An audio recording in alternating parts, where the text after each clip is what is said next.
అలాగే అనవసర వివాదాలకు పవన్ కళ్యాణ్ తెరలేపారని మండిపడ్డారు ఎమ్మెల్సీ కోదండరాం. ప్రొఫెసర్ నాగేశ్వర్ వ్యాఖ్యలు నచ్చకపోతే అభ్యంతరం చెప్పాలి కానీ పోలీస్ కేసుల వరకు వెళ్లడం ఏంటని ప్రశ్నించారు. వ్యక్తుల మధ్య విభేదాలను ప్రాంతాలపై రుద్దారని ఆగ్రహం వ్యక్తం చేశారు. ఎంత జరుగుతుంటే పవన్ మళ్ళీ హైదరాబాద్ వచ్చే మాట్లాడాలా అని అంటున్న ఎమ్మెల్సీ కోదండరాంతో మా ప్రతినిధి రాకేష్ మాట్లాడారు.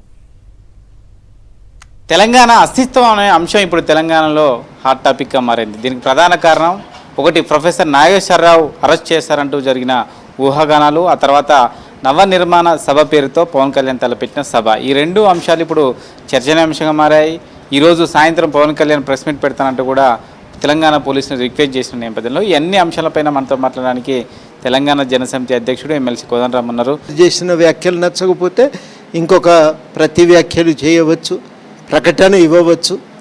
ఇది కరెక్ట్ కాదని ఒక ఉత్తరం నాగేశ్వర్ గారికి రాయవచ్చు.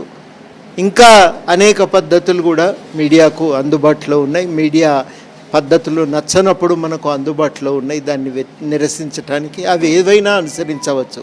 అట్లా కాకుండా పూనుకొని అదే పనిగా నాగేశ్వర్ మీద కేసులు పెట్టడం, మేము దీన్ని సహించమని ఒక వ్యక్తిగతంగా దాడికి దిగటం ఆయన మీద, అంతటితో ఆగకుండా ఆ అక్కస్తో మేము తెలంగాణలోనే ఒక మీటింగ్ పెడతామని ప్రకటించటం, ఇవేవి కూడా అవి సరి అయిన పద్ధతులు కావవి.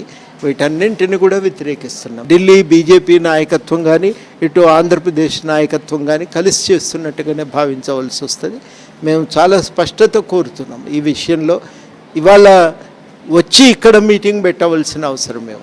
అన్ని కేసులు ఎందుకు, నాగేశ్వర్ గారి మీద అన్ని కేసులు పెట్టడం ఎందుకు? ఇది దేనికి సంకేతం?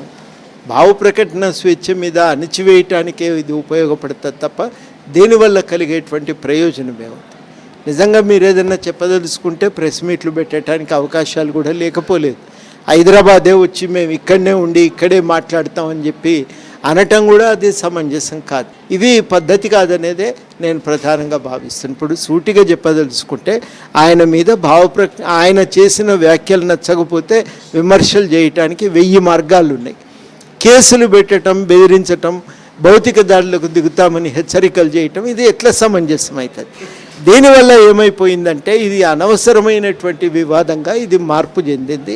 ఆ నాగరికమైన పద్ధతులను వదిలిపెట్టి కేసులు పెట్టడం, హెచ్చరికలు జారీ చేయటం, అంతూ తెలుస్తామనటం, ఇవి ఎట్లా కరెక్ట్ అవుతుందని. వ్యక్తుల మధ్య వైరుధ్యాన్ని ప్రాంతాల మధ్య తెచ్చే ప్రయత్నం చేస్తున్నారు పవన్ కళ్యాణ్. ఇప్పటికైనా వివిధ మార్గాల ద్వారా తన అభ్యంతరాలను వ్యక్తం చేయొచ్చు, కానీ హైదరాబాద్ వేదికగానే తమ అభిప్రాయాన్ని చెప్తామని కరెక్ట్ కాదంటున్నారు professor Kodandaram. Camera person Kanti, Rakesh Reddy, Sakshi news, Hyderabad.